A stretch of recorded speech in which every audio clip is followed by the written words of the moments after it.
Mi nombre es Ana, soy formadora en ProAlumno y evidentemente soy la teacher, ¿vale?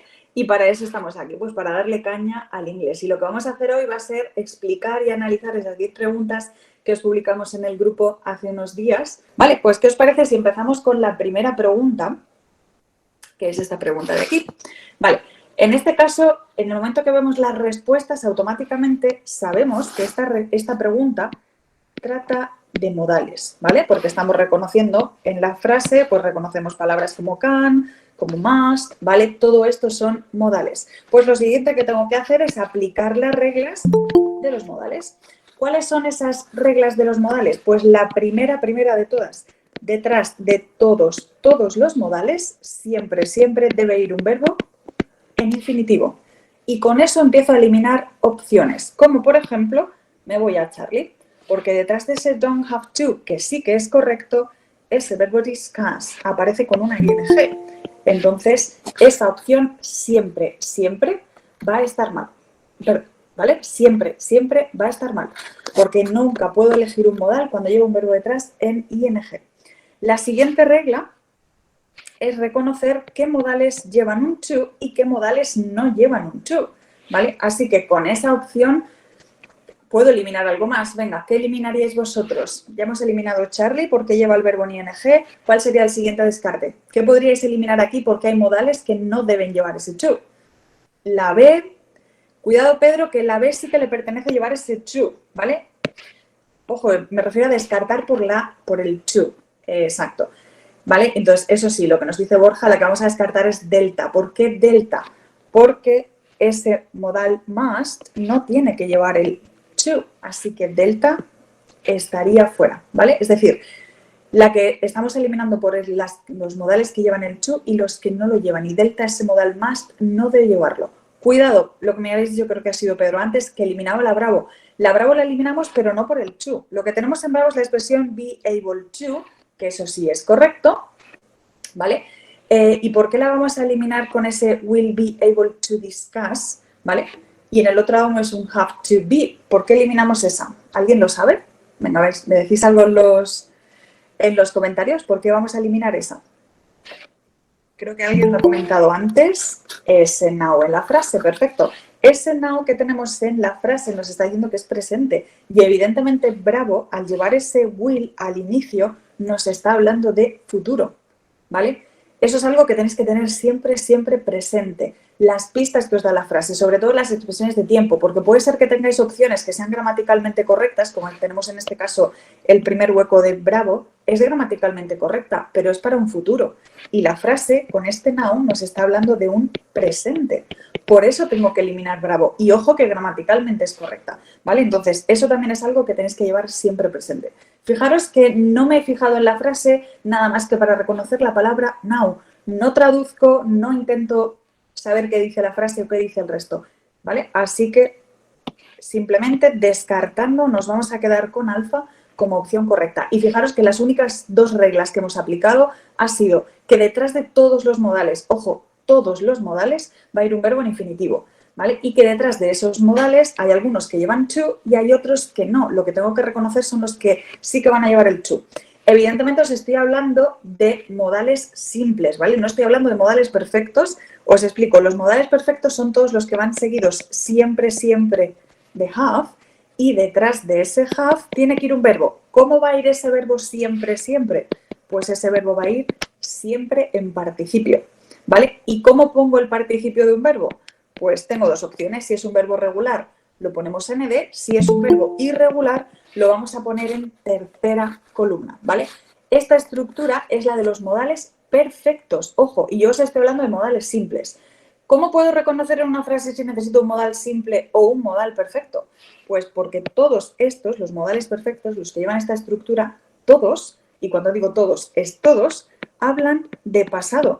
Y nuestra frase claramente nos habla de presente. Por lo tanto, no puedo elegir un modal perfecto. Imaginaros que tuviéramos una quinta opción y esa opción fuera con un modal perfecto, a pesar de estar bien conjugado gramaticalmente, la vamos a eliminar, porque esos modales perfectos siempre nos van a hablar de pasado. ¿Cuáles son los tres modales que en realidad se llaman semimodales que van a llevar un to? ¿Lo sabéis? Venga, os pongo uno a ver si os animáis. Have to. ¿Conocéis alguno más? Donde pongamos... Vale, be able to no es un modal ni un semimodal, es una expresión, ¿vale? Por eso yo no entro con ese be able to, no lo incluyo, ¿vale? Por ahí estoy viendo los dos que nos faltan, que son need to, y el tercero que es ought to. Esos son los únicos 3 casos, ¿vale? Que son semimodales que van a llevar un to. El resto, ¿vale? Olvidaros siempre de ponerle un to y eliminarlos siempre que nos aparezcan con un to. ¿No entiendes la diferencia entre need to y needn't? Es que no la hay. No hay diferencia. Los dos significan exactamente lo mismo. La diferencia está a la hora de conjugarlos, ¿vale? Es decir, una negación con don't need to y una negación con needn't, los dos significan exactamente lo mismo. Y los dos van a ir seguidos de un verbo en infinitivo, los dos. Solamente que el primero lleva tanto la partícula o el auxiliar don't como un to y el segundo simplemente pondrías un needn't, pero no hay diferencia entre ellos, ¿vale? Simplemente a la hora de conjugarlos, que se ponen de manera diferente, ¿vale? Recordad que ese needn't nunca le podéis poner detrás un to, que esto es algo también muy típico, poner un to detrás, eso siempre sería erróneo, ¿vale? Needn't no va a llevar ese to. Nos vamos a la siguiente y tiene que ver con contables con incontables, el primer hueco, ¿vale? Lo que os decía al principio, que he ido combinando en las preguntas 2 conceptos. El primer concepto va sobre contables e incontables y ahí llevamos algunos cuantificadores como ese some, any and few. Y en el segundo hueco he jugado con such, to y so. Vale, me voy al primero porque yo creo que va a ser el más fácil entre comillas y el que yo estoy segura que casi todos habéis reconocido. Llevamos friends, ¿vale? Y friends es un sustantivo contable y plural, ¿vale? Así que necesito un cuantificador en ese primer hueco que pueda usar con ese contable plural. ¿Qué es lo que pasa? Que todas las opciones que tengo, es decir, some, few y any, las 3 las puedo utilizar con un contable en plural. Pero hay diferencia, ¿vale? ¿Alguien sabe decirme cuál es la diferencia? ¿Cuál de esos 3 no podría utilizar nunca jamás en esta frase? ¿Alguien lo sabe? Que estoy segura que sí. Any, muy bien. ¿Y por qué vamos a descartar ese any? Pues porque any va a ir en frases negativas o en preguntas, pero nuestra frase es positiva, por eso nunca voy a poder utilizar any. Así que mi primera opción que va fuera va a ser Charlie. Por lo tanto, alfa, bravo y delta de momento son correctas para el primer hueco, ¿vale? No puedo eliminar nada más. Nos vamos a ir al segundo hueco, ¿vale? Borro esto de aquí y nos vamos al segundo hueco. Y en este caso estamos hablando de such, so and to. Bueno, el so ya lo tendríamos fuera, pero bueno, lo dejamos aquí. ¿Qué diferencia de uso hay entre such y so? Lo que vaya detrás. Es decir, such siempre debe ir con un sustantivo. Sin embargo, so y to siempre van a ir con un adjetivo o con un adverbio, ¿vale? Por lo tanto, tengo que fijarme qué es lo que llevo detrás para saber si decido elegir un so, un such o un to. ¿Qué es lo que lleva detrás? Pues lleva la palabra shy. Shy significa vergonzoso, tímido y por lo tanto va a ser un adjetivo. Entonces tengo que eliminar todas las opciones de such, porque para poder utilizar such necesito un sustantivo y no lo llevo, lo que quiere decir que eliminaría alfa y también eliminaría delta. Ya está. Así que me quedo con bravo como opción correcta. Es decir, ¿en qué me he fijado en esta frase para saber cuál es la respuesta correcta? En el primer hueco en el sustantivo que llevo para elegir el cuantificador y en el segundo hueco saber si lo que va detrás de such, so o to es un sustantivo o es un adjetivo. Vale, decía el compañero la diferencia que hay entre such y such a. Vale, evidentemente como seguimos jugando con such, tiene que ir sí o sí un sustantivo. La diferencia está en el tipo de sustantivo que tenemos que tener detrás, ¿vale? Y es que cuando el sustantivo que tienes es un sustantivo contable singular, todos los sustantivos contables singulares hay que ponerles delante esa A y solamente la vas a utilizar con ellos. Es decir, imagínate que tú tienes un sustantivo contable plural, no le puedes poner esa A. O tienes un sustantivo incontable, tampoco le puedes poner esa A. La A es solamente para sustantivos contables en singular. Evidentemente podemos poner A o podemos poner an. Ya sabemos que la diferencia entre una y otra es la palabra que venga detrás, si empieza por vocal o empieza por consonante. Ok, pues nos vamos a la número 3 y esta es la pregunta más odiada, ¿vale? Por mi parte también. ¿Por qué es la más odiada? Porque es la que tiene que ver con infinitivos y gerundios. Esta es la única pregunta en la que no vais a poder aplicar ninguna regla. Esta es la pregunta que me tengo que saber sí o sí, ¿vale? Tengo que saber los verbos, qué verbo llevan detrás, ¿vale? El segundo hueco creo que es mucho más fácil de reconocer, ¿vale? Y es por el que voy a empezar. ¿Por qué digo que el segundo es más fácil de reconocer? Porque llevo la palabra before. ¿Y qué es before? Before es una preposición. Siempre que tengamos una preposición, vamos a utilizar un verbo en ing. Por eso ese segundo hueco es mucho más sencillo, ¿vale? Recordad que va a ser cualquier preposición más verbo en ing, a excepción de la preposición to, porque todos sabemos que con esa preposición to tenemos que poner un verbo en infinitivo. ¿Que para esto también hay excepciones? Por supuesto, porque sabemos que el inglés es el idioma de las excepciones. Pero la regla general es esa, que con ese to vamos a poner un verbo en infinitivo y con cualquier otra preposición vamos a poner un verbo en ing. Por lo tanto, eso hace que eliminamos Charlie y Delta, porque para el segundo hueco necesito un verbo en ing. Ahora nos queda el primer hueco y aquí ya sí necesitamos saber cómo funciona este verbo que tenemos aquí, que es el verbo remember, que es recordar. Además, este verbo es de los especiales. ¿Por qué? Pues porque resulta que el verbo remember puede ir seguido de las dos opciones, es decir, puede ir seguido de un verbo en ing o puede ir seguido de to más un verbo en infinitivo, ¿vale? Y además cambia el significado dependiendo de si lleva detrás una ing o lleva detrás un to más un infinitivo. Ojo, que esta diferencia también ocurre con el verbo forget, tanto con remember como con el verbo forget. Siempre que estemos hablando de una frase en pasado, ¿vale? Y tenga que recordar recordar algo del pasado, ¿vale? Lo voy a hacer con ing, ¿vale? Tanto remember como forget van a ir seguidos de ing si estamos hablando de pasado. Sin embargo, van a llevar el to con el infinitivo cuando estamos hablando de presente o estamos hablando de futuro. Ahora me voy a la frase y os pregunto, ¿tenéis algo en la frase para reconocer si estamos hablando de presente o estamos hablando de pasado? El must, perfecto. ¿Por qué must es mi pista? Porque must nunca se puede utilizar para pasado, ¿vale? Aquí lo tenemos detrás con un verbo en infinitivo, por lo tanto es un modal simple. Por lo tanto, este must es mi pista para decirme que estoy hablando de presente o future, de las dos, pero nunca de pasado. Así que me voy a olvidar de elegir la opción que sea un verbo en ing porque mi frase está hablando de presente, que estoy borrando, estoy hablando de presente o de futuro, por lo tanto tengo que elegir un verbo con to más infinitivo y eso hace que me quede con alfa, ¿vale? ¿Bravo es gramaticalmente correcta? Sí, pero si la frase estuviera en pasado y como mi frase ese must me está indicando que es presente y futuro, no puedo elegir bravo y me quedo con alfa.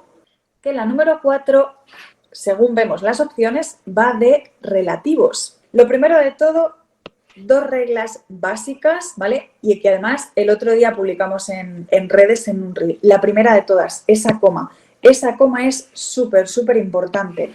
Si delante del hueco donde tenéis que poner un pronombre relativo lleváis una coma, olvidaros de poner un that. Jamás vais a poder poner un that. Así que bravo es la primera que va fuera. Cuando hablamos de pronombres relativos, yo siempre os explico en clase que lo suyo sería que siguierais un orden. ¿Por qué? Pues porque así os va a resultar mucho más sencillo ir descartando.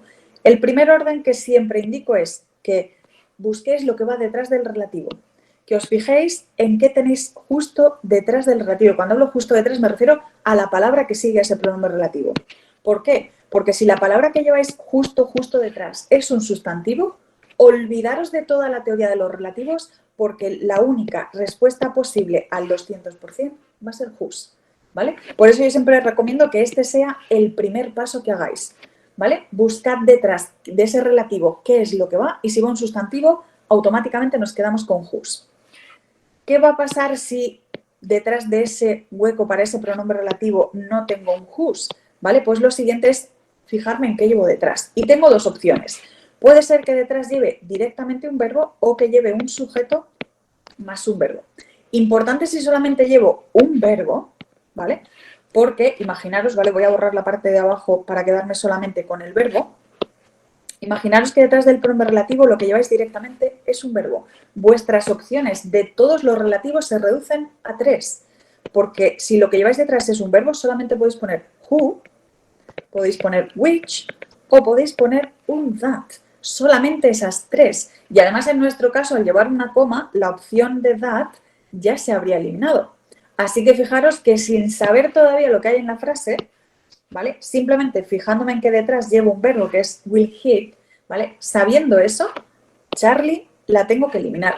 ¿Por qué? Porque no está en las opciones de relativos que pueden ir seguidos de un verbo. ¿Qué significa la opción de Charlie? Pues Charlie significa que no voy a poner ningún pronombre relativo. ¿Cuándo voy a poder poner, cuándo voy a eliminar ese pronombre relativo y no poner nada? Pues para eso necesito que vaya detrás un sujeto y luego un verbo. Porque voy a eliminar el pronombre relativo cuando este, ¿vale?, sea objeto, ¿vale? Pero nunca cuando sea sujeto de la frase, como es este caso, ¿vale? Entonces, Charlie iría fuera porque necesito que haya un sujeto, no puedo ponerlo seguido de un verbo. Ok, y ahora, entre alfa y delta, el siguiente paso es fijarme en lo que llevo delante del hueco, ¿vale? Necesito saber qué es eso que llevo delante para poder elegir which, que sabemos que es para cosas, o elegir delta, que sabemos que es para personas. Por ahí me han dicho que ese heir lo que significa es heredero, por lo tanto nos está hablando de persona. Si nos está hablando de persona, eliminamos la opción alfa porque which es para cosas y nos tenemos que quedar con delta, que es la única que tengo para persona, ¿vale? Recordad los trucos, recordad el que os tenéis que ir fijando en la frase. Solo tenéis que saber lo que va justo detrás del relativo y lo que va justo delante. Hablamos de who, ¿vale? Y lo voy a explicar junto con el whom, porque la diferencia es que para poder utilizar whom, siempre necesito que lleve detrás un sujeto y un verbo, porque whom, la función que hace es la de objeto. Por lo tanto, en el caso que planteamos antes de un hueco y lo que llevamos detrás es un verbo, aquí nunca jamás vamos a poder utilizar un whom, porque whom te obliga, y es obligatorio 100% que lleves detrás un sujeto, ¿vale? La diferencia con who es que who sí que puede ir seguido del verbo. De hecho, imaginaros que tuvierais una frase donde estamos hablando de persona, ¿vale? Y tenéis que elegir entre who y whom. La elección la vais a hacer en función de lo que vaya detrás. Si solamente lleváis el verbo, os vais a quedar con who, y si lleváis el sujeto y el verbo, os vais a quedar con whom, porque whom tiene preferencia en ese caso, ¿vale? Porque whom solamente lo voy a utilizar cuando ya tenga un sujeto en la frase, ¿vale? Esa es la única diferencia que hay. Las dos se utilizan para persona, las dos las puedes utilizar si hay una coma, ¿vale? Recordad que la excepción de la coma es solamente para el that, pero la diferencia es esa. Whom no la puedo utilizar si lo que llevo es solamente el verbo. No puede ir pegado al verbo.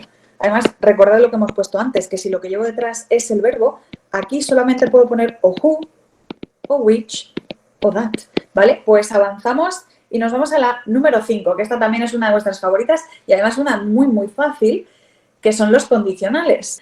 Es un segundo condicional, ¿vale? Como estáis diciendo, es la excepción de where y de was, ¿vale? Sabemos que la estructura de un segundo condicional es, ponemos if y el verbo que va detrás de if tiene que ir en pasado simple.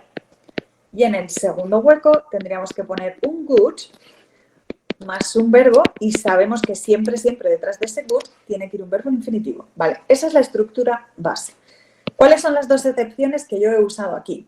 La primera es que si el verbo que vamos a poner en pasado simple es el verbo to be, vamos a utilizar where para todos los sujetos, ¿vale? Me da igual que sea I, que sea she, como sea we. Vamos a utilizar un where para todos. La segunda excepción es que he sustituido el good por un could y la frase sigue estando igual de correcta, ¿vale? Entonces, vamos a ir a eliminar opciones. Voy a empezar por alfa. ¿Por qué me voy a ir a alfa si gramaticalmente lo que veo es correcto? Porque llevo will más un infinitivo y en el otro lado llevo un presente simple y todos sabemos que esto es la estructura de un primer condicional. ¿Por qué voy a eliminar alfa? Porque no están en la posición correcta.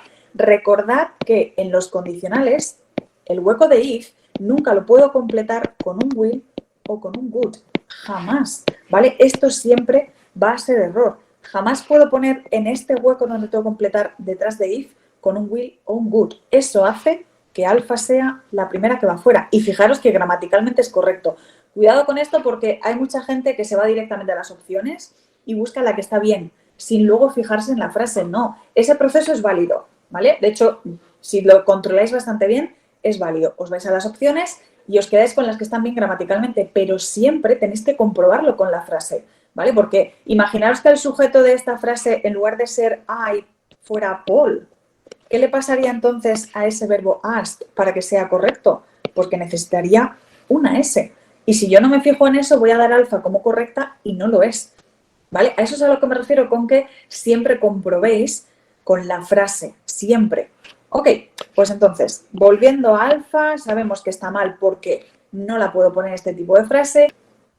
¿Alguien sabe en qué tipo de condicional podemos utilizar el can? Ese can ahí no pega, perfecto. ¿Por qué no pega ese can ahí? Pues porque el can lo voy a poder utilizar en los modales, perdón, en los condicionales, sí, pero el can lo voy a poder utilizar en el primer condicional, no lo voy a poder utilizar en el segundo condicional, ¿vale? Voy a hacer un huequecito por aquí, ¿vale? Porque esta sería la estructura del segundo condicional. Si nos vamos a la estructura del primer condicional, tenemos if, sabemos que el verbo que va con if tiene que ser en presente simple, ¿vale? Y en el otro lado tengo que poner un will. Y sabemos que detrás de ese will tiene que ir un verbo en infinitivo. ¿Vale? Pues en el primer condicional, el will lo puedo cambiar por un can. Pero ojo, no solamente el will lo puedo cambiar por un can. El verbo en presente simple también puede ser un can más un verbo en infinitivo. Es decir, en el primer condicional puedo utilizar can en ambos huecos, ¿vale? Tanto como verbo en presente simple o sustituyendo a will. Pero lo que no puedo hacer es combinar ese will con un good, porque good es de segundo condicional, ¿vale? Entonces, esa es la razón por la que Bravo está mal. Pero no solamente eso, ¿vale? Voy a hacer un poquito de hueco, voy a ver si consigo mover todo esto hacia abajo para dejar un poquito de hueco, ¿vale? Vuelvo al segundo condicional. Os he dicho que en el segundo condicional podemos sustituir el good por un could. Pues resulta que el pasado simple también lo puedo sustituir por un could más un verbo en infinitivo. ¿Sabíais eso? Es decir, puedo tener un segundo condicional con un could en ambos lados, igual que puedo tener un primer condicional con un can en ambos lados. Lo que no puedo hacer es combinar ni el could con el will, ni el can con el good. Y evidentemente tampoco puedo combinar el can con el could. Pues nos vamos a las opciones que nos quedan, que son Charlie y Delta. Gramaticalmente las dos son correctas. La mayoría de gente se hubiera ido directamente a Delta porque tenemos un pasado simple con un good más un verbo en infinitivo, pero como hemos dicho, este segundo condicional es una excepción y tenemos que utilizar where para todos los sujetos. Por eso Delta no podría ser. Y de hecho, si esta pregunta os apareciera tal cual la tenéis en el examen oficial, nunca pongáis Delta, ¿vale? Porque la regla dice y la excepción nos dice que tengo que poner where para todos los sujetos, ¿vale? O sea, y no sería impugnable, ¿vale? Que yo sé que mucha gente que enseguida buscamos, nada, nos quedaríamos sí o sí con Charlie. Delta no podría ser. Ok, repasamos el tercer condicional, por supuesto, ¿vale? Todos tenemos claro ya el primero y el segundo, pues nos vamos al tercero, ¿vale? Os borro todo esto de aquí y nos vamos al tercer condicional. Ok, third conditional. ¿Cuál es la estructura de ese third conditional? En la parte del if, siempre voy a llevar un verbo que tiene que ser pasado perfecto. Venga, ¿quién me dice cuál es la estructura del pasado perfecto? Y así repasamos algo de tiempos verbales, que si os habéis dado cuenta no os he puesto en el test, porque me imagino que tiempos verbales más o menos controlaréis, ¿vale? Pasado perfecto, ¿cuál es la estructura? Pues ese pasado perfecto siempre se va a hacer con had más participio, perfecto. Y ese participio, recordad que puede ser de dos maneras, con una ed si estamos hablando de un verbo regular o con una tercera columna si es un verbo irregular. Por favor, puestos a estudiaros algo, estudiaros los verbos regulares, por favor, ¿vale? Porque cuantos más controléis, mejor, que luego llegamos y hay preguntas que puedo resolver simplemente sabiendo si el verbo regular o irregular, ¿vale? Y luego la liamos, ¿ok? Esa sería nuestra primera parte. La segunda parte de este condicional va a ser siempre good, have, y detrás de ese have volvemos a poner un verbo en participio. Ok, os pregunto, si el sujeto de la frase fuera tercera persona, ¿cambiaríais ese have por un hash? Pregunta. ¿Sí o no? Loren tiene claro que no. ¿Alguien dudaría y pondría un hash? Nunca. ¿Por qué no puedo poner un hash? ¿Vale? Porque ese hash no es infinitivo. Hash es un verbo en presente simple, ¿vale? Y recordad esto, por favor. Hash es un verbo en presente simple, no es infinitivo. Por lo tanto, detrás de would, detrás de modales, detrás del will, no puedo poner nunca, nunca ese hash. Me habéis preguntado algo, creo que era si podíamos cambiar el could por el good. Sí, en el tercer condicional también podemos cambiar el good por el could. Exacto. Vale, y ojo, ¿sabéis que también puedes cambiar el good por un might? Esto lo sabíais, ¿vale? También podéis cambiarlo por un might. No es lo más común, ¿vale? Pero sí que se puede cambiar. Vale, pues esta sería la estructura del tercer condicional. Claro, los condicionales es una pregunta creo que bastante fácil y asequible. Lo dicho, a modo de repaso, las estructuras, que tengáis claros las estructuras, eso es lo primero. Segundo, que no os quedéis con la primera opción que veáis que sea gramaticalmente correcta. Comprobadlo siempre con los objetos de la frase que esté bien conjugado. Y por último, cuidado con las excepciones. Ese where que hemos dicho que tiene que ser para todos los sujetos y luego los cambios que puedo hacer en la frase, ¿vale? Cambiar ese will por un can, el good por el could, etc. ¿Ok? Vale, pues si no hay más dudas de condicionales, nos vamos a la siguiente. Nos vamos a la pregunta número 6 y en este caso estamos hablando de comparativos y superlativos. Sin fijarme en el adjetivo, sin fijarme en nada más, ¿vale? Buscad en la frase porque sabemos que hay cosas que tanto comparativos como superlativos tienen que llevar sí o sí, ¿vale? Y eso puede ser pista para saber lo que tengo que, el tipo de comparativo o superlativo que tengo que hacer. ¿Y cuál es mi pista en esta frase? Ese as, que llevo ahí un poquito escondido. Ese as. Me está diciendo que el segundo hueco de esta frase, sí o sí, tiene que ser un comparativo de igualdad. Ok, ¿cuál es la estructura de ese comparativo de igualdad? Pues es as, adjetivo o adverbio, ¿vale? Porque lo puedo hacer con los dos y detrás siempre un as. Por lo tanto, como dice Pedro, del tirón nos vamos a delta. Sí o sí. ¿Por qué? Porque alfa, lo que tenemos en el segundo hueco es el less difficult than, ya está completo, ¿vale? Y está correcto, pero no le puedo poner un as. Lo mismo nos pasa con bravo. Es gramaticalmente correcto, incluso la primera parte de bravo también, y la primera parte de alfa, todo es correcto, pero en ninguno lo puedo utilizar con ese as. Ok, me voy a la opción Charlie. ¿Por qué no os quedáis con Charlie si también puedo hacer el comparativo de igualdad con so, adjetivo o adverbio as? ¿Por qué no os quedáis con Charlie si ese so también es válido? ¿Alguien me lo dice? ¿Por qué no?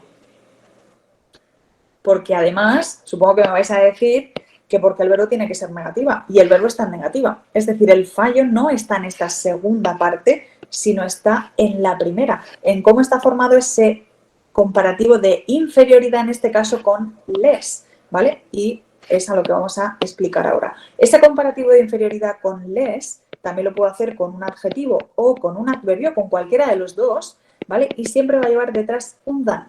Hasta aquí todo bien. Pero lo que tenéis que recordar es que tanto el adjetivo como el adverbio que ponemos en medio tiene que ser en grado positivo. ¿A qué me refiero con grado positivo? Pues que no le he añadido absolutamente nada. Ni una R, ni una ST, ni un more, absolutamente nada. Forma base. Exacto. Si me voy a Charlie, resulta que al adjetivo healthy le hemos añadido una R y eso no puede ser. Tanto en el comparativo de igualdad de as como en el de inferioridad con less, el adjetivo y el adverbio tiene que ir en forma base, en grado positivo, sin cambiar y sin añadirle nada. Por eso Charlie estaría mal.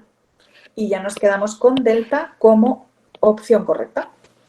En el primer hueco estamos haciendo una comparación porque estamos comparando los biscuits, las galletas con los cereals, ¿vale? Estamos comparando entre los dos. Todas las opciones estarían bien gramaticalmente, todas, ¿vale? Pero, bueno, quitando Charlie, evidentemente, por lo que acabamos de decir, ¿vale? Y nos vamos a quedar directamente con delta porque nuestra pista en la frase es as. As nos lleva directamente a delta. ¿Todo claro? Sí, pues nos vamos a la siguiente. Nos vamos a la número 7. Ok, en la número 7 combinamos dos cosas. El segundo hueco, que es algo que ya hemos visto antes, que tiene que ver con infinitivos y gerundios, y el primer hueco que tiene que ver con conectores. ¿Hay alguna que eliminéis directamente, simplemente con verla? Me refiero a la parte de los conectores, ¿vale? No a la parte de los infinitivos y los gerundios. En el primer hueco, exacto, eliminamos la bravo porque bravo no existe, ¿vale? Más que no existe es que está incompleta, ¿vale? Porque sería in spite of, ¿vale? Bravo va fuera. Tenéis que tener clara la diferencia, que ambos significan lo mismo, in spite of y despite, los dos significan lo mismo, pero se escriben de manera diferente, ¿vale? Spite sí que es el que lleva tanto el in como el of, pero despite va solo. Ok, pues ya tenemos claro que bravo no va a ser. Por el primer hueco, ¿puedo eliminar algo más?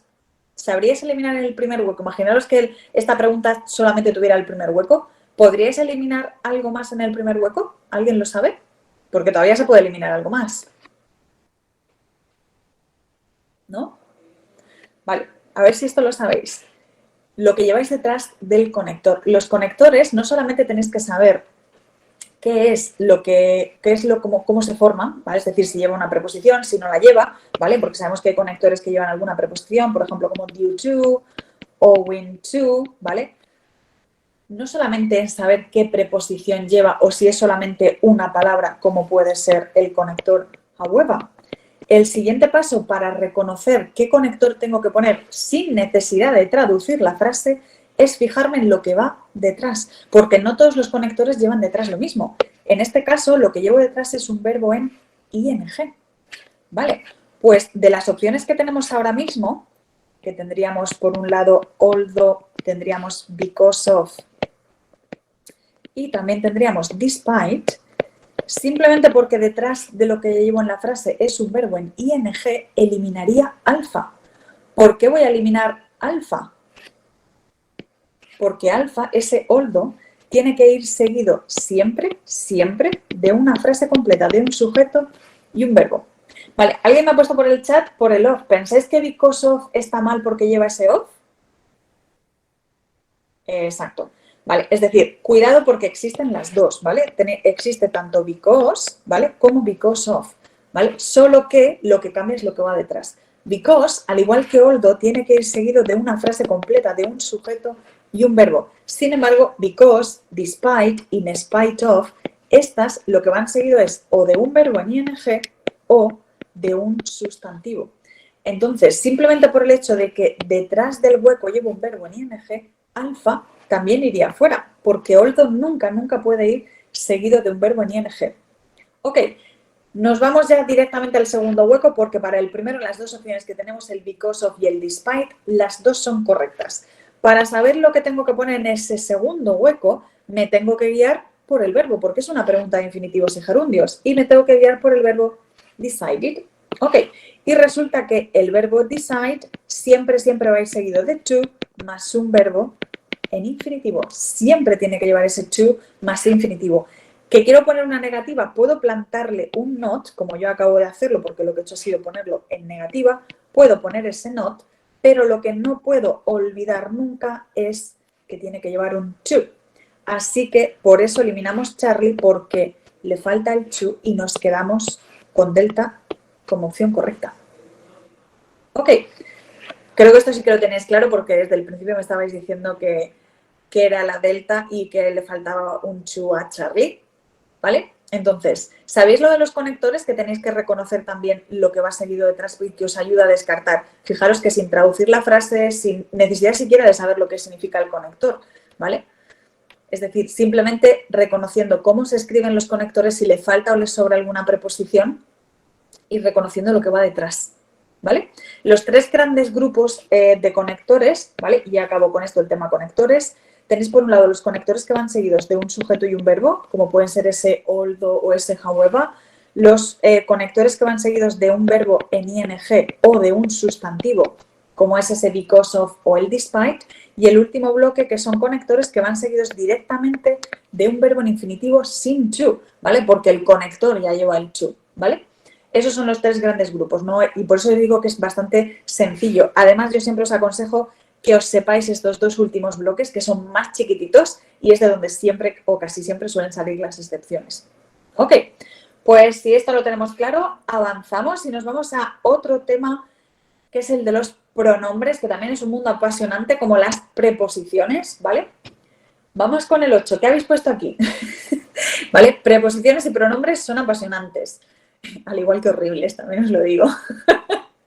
Vale, por aquí me decís que delta.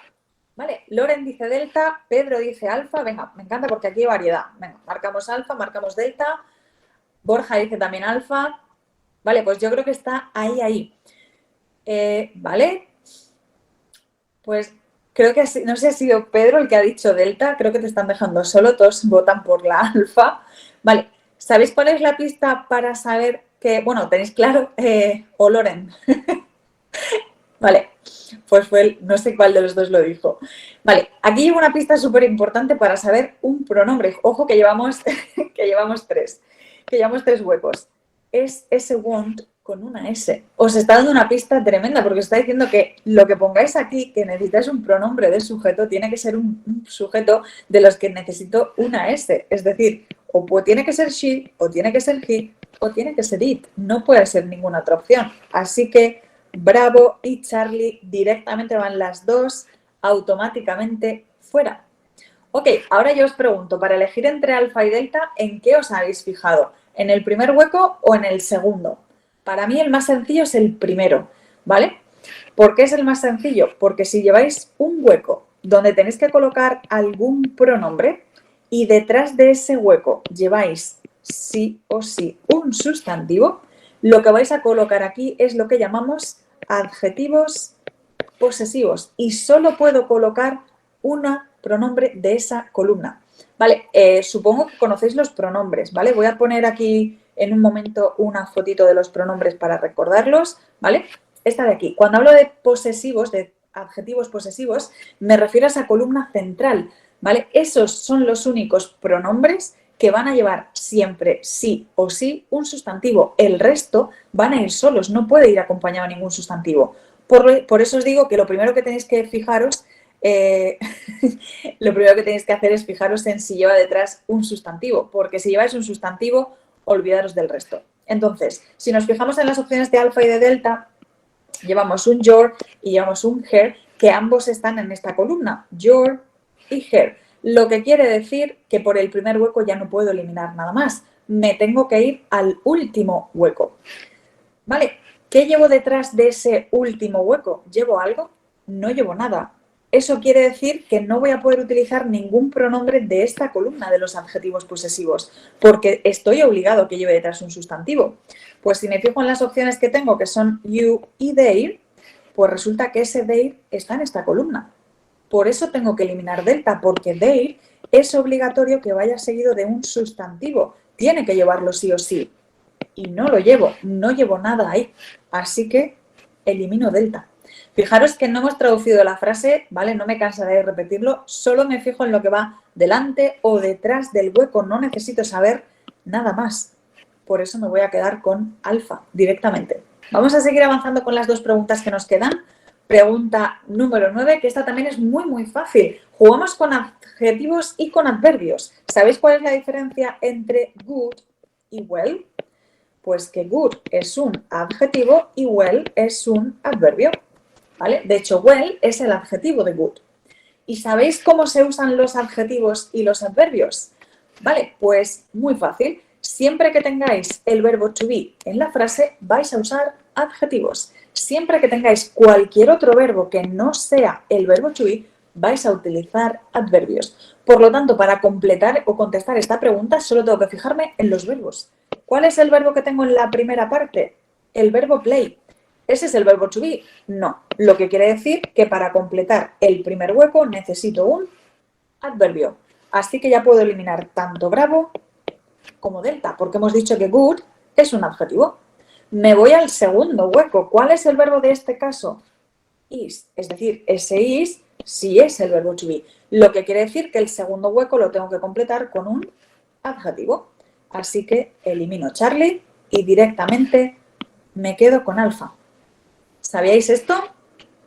Fijaros lo sencillo que es, ¿vale? Solo tenéis que fijaros en los verbos. Con el verbo to be pondréis un adjetivo, con cualquier otro verbo pondríais un adverbio. Evidentemente hay excepciones, hay casos especiales que no son muchos, ¿vale? Y hay cositas que tenemos que tener en cuenta, pero esa es vuestra clave. Con el verbo to be un adjetivo, con cualquier otro verbo un adverbio, ¿vale? Más adelante, si queréis, o en próximas clases, vemos esas excepciones y vemos todas esas cosas para que no os pillen, porque evidentemente van a jugar muchas veces con poneros alguna de esas excepciones, pero son muy, muy sencillas de aprender, ¿vale? Y ya tendríais un punto asegurado. Ok, pues si aquí no hay mucho más que decir de adjetivos y de adverbios en esta pregunta, ¿vale? Así que pasamos a la siguiente y nos vamos a la última. El estilo indirecto, el querido llamado estilo indirecto, que no es complicado, hay que fijarse en varias cosas, pero no es para nada complicado, ¿vale? ¿En qué consiste ese estilo indirecto? Pues en que tengo que cambiar ciertas palabras, ciertas expresiones, ciertos verbos, los tengo que cambiar a lo que le corresponda. Vale, esta frase llevaba truco y llevaba truco por el verbo, ¿vale? Por ese verbo put. Exacto, por eso le quitamos de golpe la alfa y la Charlie. ¿Por qué le vamos a quitar de golpe eso? Pues porque ese verbo put es un verbo irregular. Sus 3 columnas son put, put, put, put. Es decir, lo que he puesto en alfa y lo que he puesto en Charlie no existe, ¿vale? Y fijaros que podéis pensar, es que eso es muy fácil, en el examen no lo van a poner. Os prometo que sí que lo vais a ver. Vais a poder eliminar muchas opciones porque los verbos están mal conjugados, están mal escritos, están inventados literalmente. Por eso siempre os hago mucho hincapié en que os aprendáis los verbos irregulares, porque simplemente sabiéndote el verbo ya sabes que puedes eliminar esas dos. Si no sabes que este verbo es irregular y te crees que es regular, la frase la vas a fallar seguro, porque yo ya te he puesto las opciones para que pienses que ese verbo supuestamente con ed es correcto, ¿vale? Ok, ya nos hemos quitado 2. ¿Qué más cosas tenemos que cambiar en esta frase?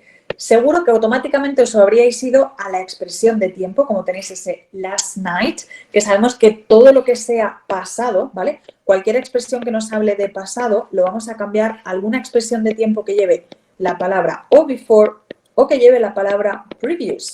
Al igual que cualquier expresión de tiempo que nos hable de futuro, la vamos a cambiar a cualquier expresión que lleve o following o lleve after, ¿vale? A modo de resumen de las expresiones de tiempo, ahí lo tenéis. Todo lo que sea futuro irá con following y con after, todo lo que sea pasado irá con previous o con before.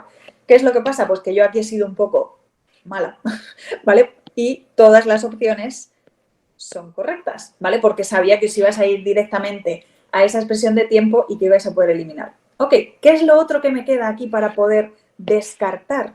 Pues me queda un pronombre, que ojo que los pronombres también cambian. Algunos pronombres de tiempo, algunos pronombres de, pronombres de tiempo, no, pronombres personales, pronombres posesivos, pronombres de sujeto.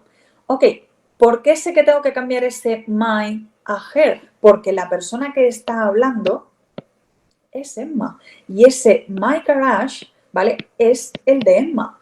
Por lo tanto, el posesivo de Emma, que Emma sería she, su posesivo es her.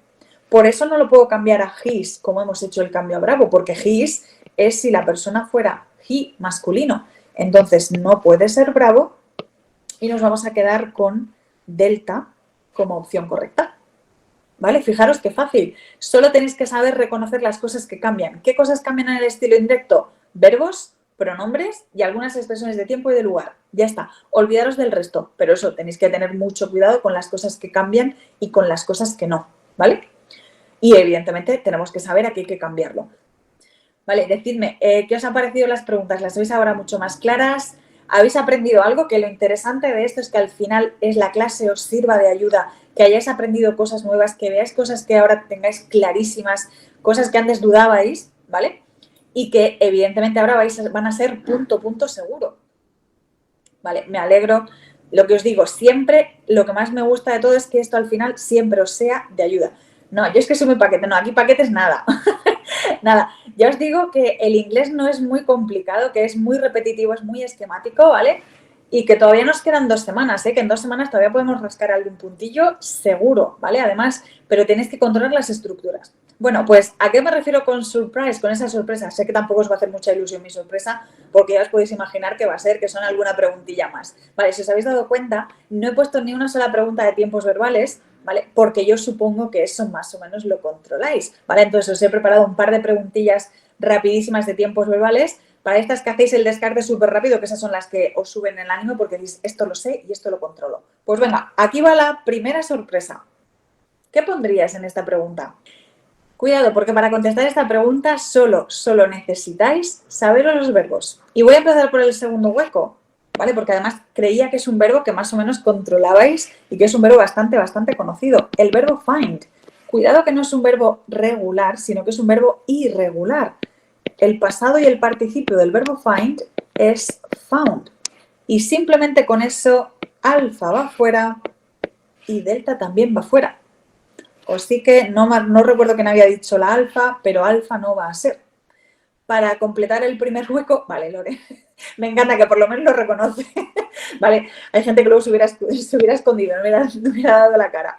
Ok, ahora nos vamos al primer hueco. Necesito saber cuál es el verbo de ese primer hueco, que también va a ser un verbo irregular, ¿vale? Para saber cuál es su segunda columna. Y en este caso, el verbo que tenemos es el verbo esconderse, que es el verbo hide, pasado hid, participio hidden.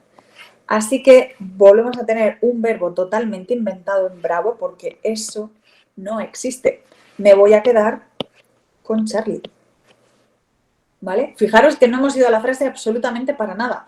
Me iría a la frase en este caso simplemente para comprobar con ese last night que la frase nos está hablando de pasado. Pero ya lo sé por las respuestas que tengo. ¿Ves? Yo te lo he dicho que no era tan malo, tan paquete. ¿Vale? Muchas veces la percepción que tenéis de vosotros, creedme que no es para nada la real, ¿eh? Aquí, sabiendo las estructuras y los verbos, podéis rascar muchos puntos. ¿Vale? Todo el mundo tiene claro esta pregunta. ¿Por qué nos vamos a quedar con Charlie? Simplemente por los verbos. Las segundas columnas de estos dos verbos son hide y found.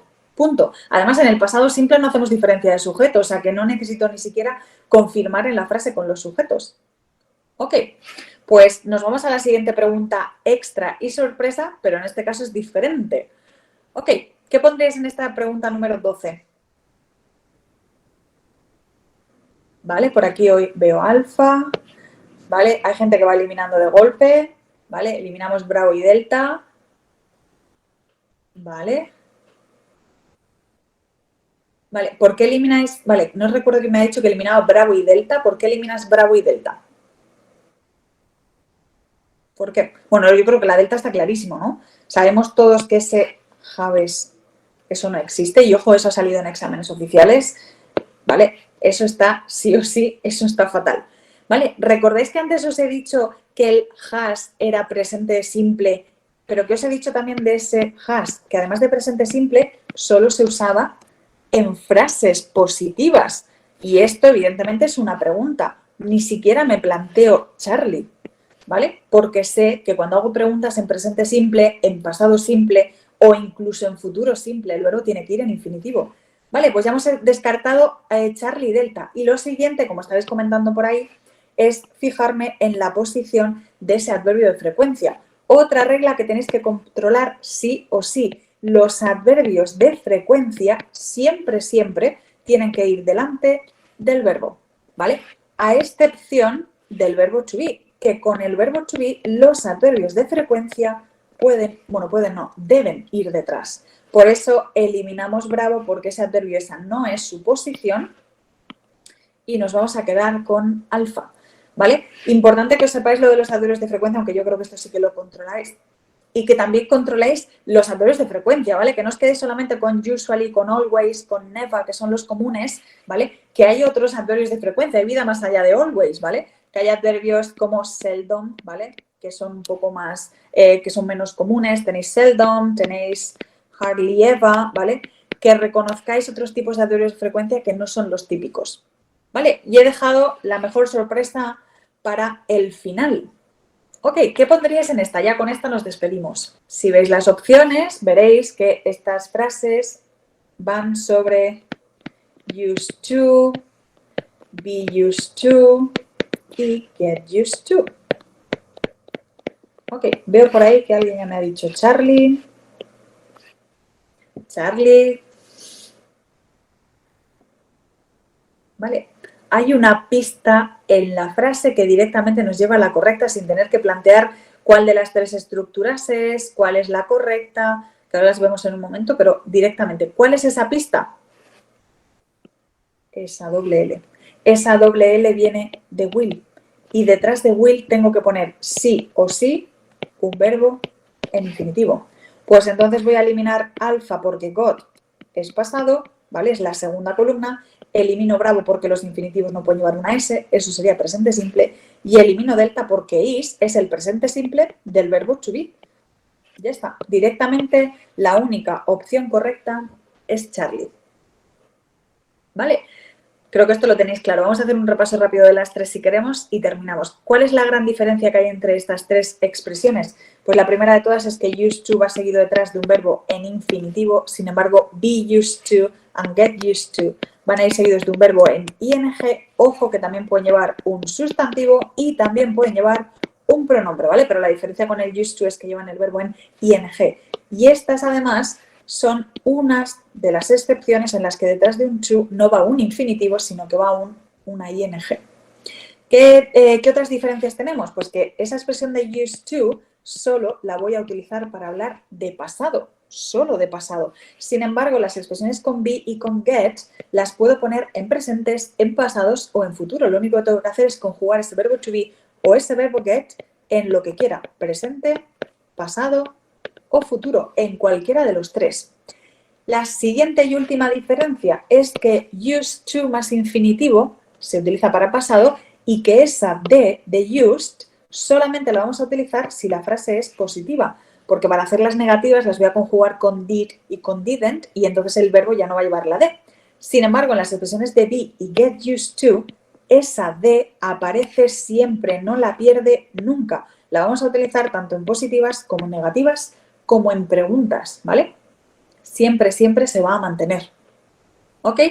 ¿Tenéis claras estas estructuras, dudas, preguntas? ¿Qué os ha parecido? Venga, ya acabamos. Dando un poco de feedback, me decís qué os ha parecido. Lo dicho, si habéis aprendido algo, si os ha resultado útil, aunque sea simplemente como repaso, me doy por satisfecha. Muchísimas gracias a vosotras por participar, ¿vale? Lo dicho, espero que os haya servido de ayuda. Cualquier duda que tengáis, ojo que nos quedan 2 semanitas, 2 semanas a tope. Cualquier duda que tengáis, ya sabéis que nos podéis escribir tanto por el grupo como por redes, que encantadísima de contestarlas, ¿vale? Que paséis muy buen fin de a todos, a darle caña estas 2 semanas de estudio y nos vemos, ¿vale? Hasta luego, chicos. See you.